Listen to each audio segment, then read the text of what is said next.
I play with the bass player and the drummer. Sure. So it's not. It's not just you. You got some rhythmic background. It's not just. I'm not put on the spot like this.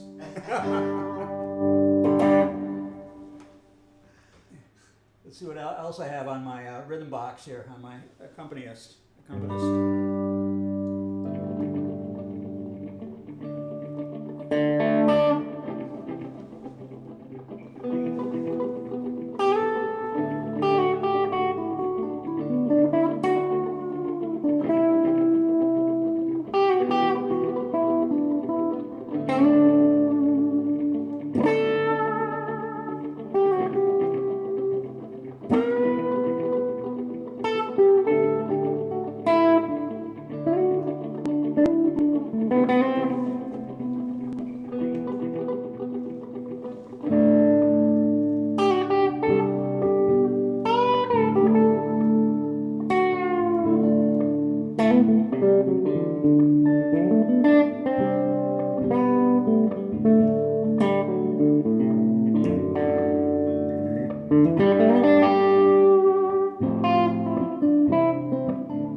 Tune called Morning Dew.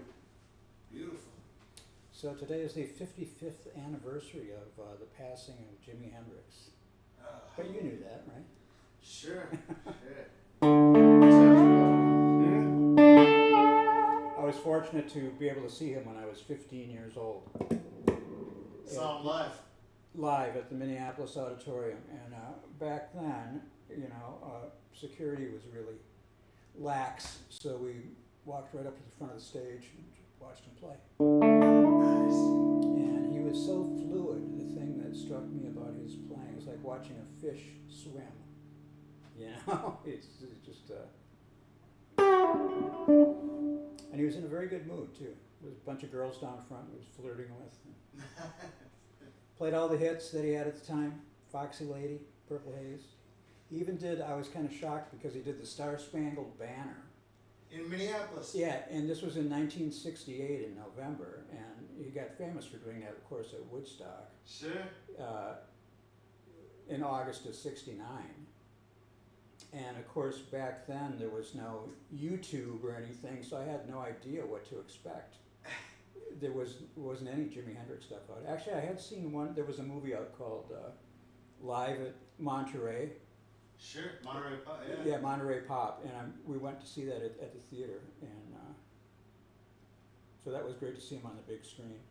But apart from that, there was just, you know, you didn't know what you were in for live. What'd you think of that Star Spangled Banner? Well, I was really surprised that he did it. I thought it was kind of maybe tongue in cheek, you know. But Sure.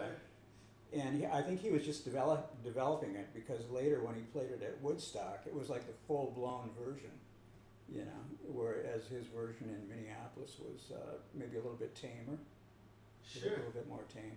And a little more respectful. Respectful. Well. So it was funny because you know, at the beginning of the show, it's an auditorium, and they had the curtains were pulled, Sure. you know, and so all of a sudden you hear this, Yeah.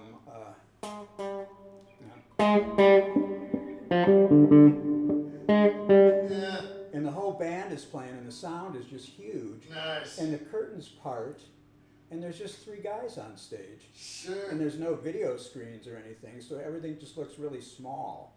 And we were sitting towards the back of the auditorium, and when he played Red House, we got out of our seats and walked down and walked up in front, because I was just drawn to the sound. You know, I could see other people were going up to the front of the stage, and so we walked down there and just stood right in front and watched him play for the rest of the show.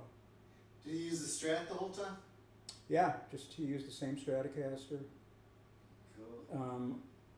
A friend of mine that I was with took pictures, and I've got a few of those on my Facebook page. Nice. Robb Henry. Check it out. Yeah. ROBBHENRY. And yeah, that was a great experience. I mean, the very first group that I saw play was the Yardbirds with Jeff Beck. And that was a couple of years previous. They played at Dayton's Auditorium in downtown Minneapolis. And I had just started, I'd been playing the guitar for a couple of years at that point, and I had gotten an electric guitar, and I had the Yardbirds record that had Mr. You're a Better Man Than I. That was the solo that I was working on. So anyways, it was great to see Jeff Beck live. Was he pulling some tricks back then even? You know, they were so loud and explosive. That was the very first concert that I ever went to. And I'd never heard a rock and roll band just play like that, with just all the stops pulled. Sure. You know, just it was a big sound. And it was like it was in the Dayton's 8th floor auditorium. It was a sit-down audience. There weren't any people standing up or milling around. And before the Yardbirds played, there was a fashion show, so everything was kind of sedate. You know? A fashion show before Jeff Beck, huh? Yeah. A fashion show. Well, they had, you know, it was Dayton, so they had teen fashions, and then they had a band. I think it was called the Hot Half Dozen. They were like a horn band with tuxedos. Yeah. So everything was, and then the Yardbirds come out, and it's just wild. Just a bunch of punks. Yeah. Yeah, a bunch of punks from England. Sure. Yeah, they came out and they did Shapes of Things, you know. Yeah, Cool. ready now.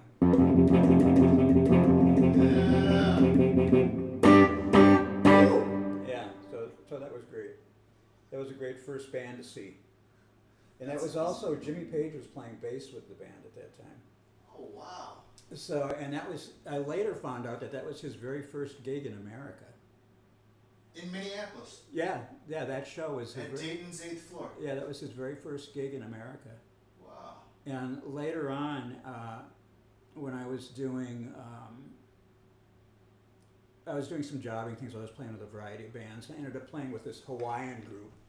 In 2000, I did some gigs with a guy named Johnny Pineapple. He was a friend of Tiny Tim's, and he played ukulele and sang. You know. That checks out. Tiny Tim's a local Twin Cities guy. He was at that time, and so I had a lap steel guitar at the time, and he was looking for a lap steel player, and I thought, well, how hard can this be, you know? So I put tape on the neck, so I knew where all the chords were, and played lap steel behind him in his group. And we were talking about shows that we had seen when we were younger, and he mentioned to me that he had seen the Yardbirds, the same show that I went to, and that he had pictures from the show. And so he eventually let me make a scan of, he had one picture of the Yardbirds on stage, which was a little bit blurry, and then he had another really good picture of Jimmy Page standing up on the Dayton's parking ramp, up on the roof. And I put that on my, I put that on the internet. I think I put it on a blog site I had at the time. And Jimmy Page's webmaster saw it and wanted to use it for his webpage. So I said, that's fine. You know, I didn't take the photo, but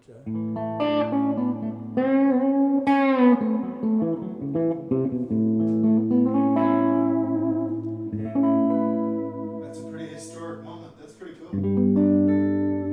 yeah, it was great. And there was a place called the Labor Temple in town that I went to a lot. In 1969 and 1970, they had, like I said, Procol Harum with Robin Trower on guitar. Wow. 10 years after, I saw Jeff Beck with Rod Stewart. At that time, I was playing with Mojo Buford, and we played there the week after, 10 years after, played there. So that was like Minneapolis's Fillmore, you know, because it was an old ballroom. Everybody sat on the floor. There was a lot of pot smoking going on. Sure. And these bands just came out with their Marshall stacks. Yeah. And blew everybody's mind.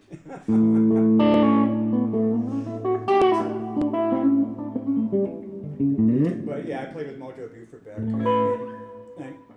winter of 68, 69, and 1970. So that was a good early experience because he was like a blues mentor to a lot of people in town. Cool. He taught you some things. Yeah, the main thing I learned from him was about phrasing, you know, because he had played with Muddy Waters and he was just steeped in the whole blues thing.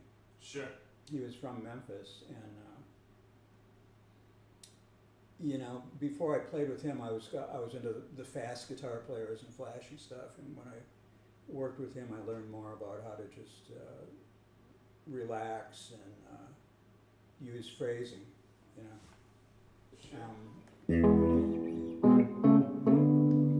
Kind of take it easy, you know.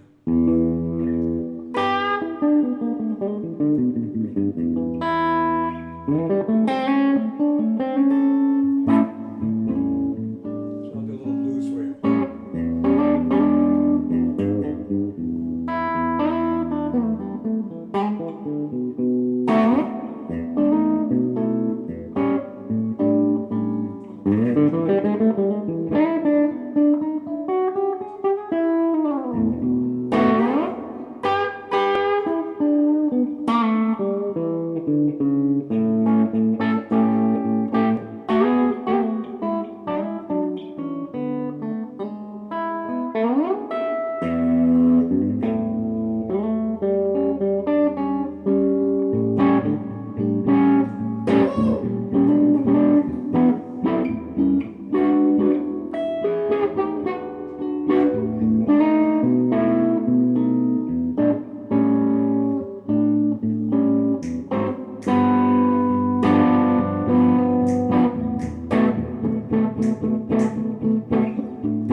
Ladies and gentlemen, Robb Henry. Thanks for coming on, Robb.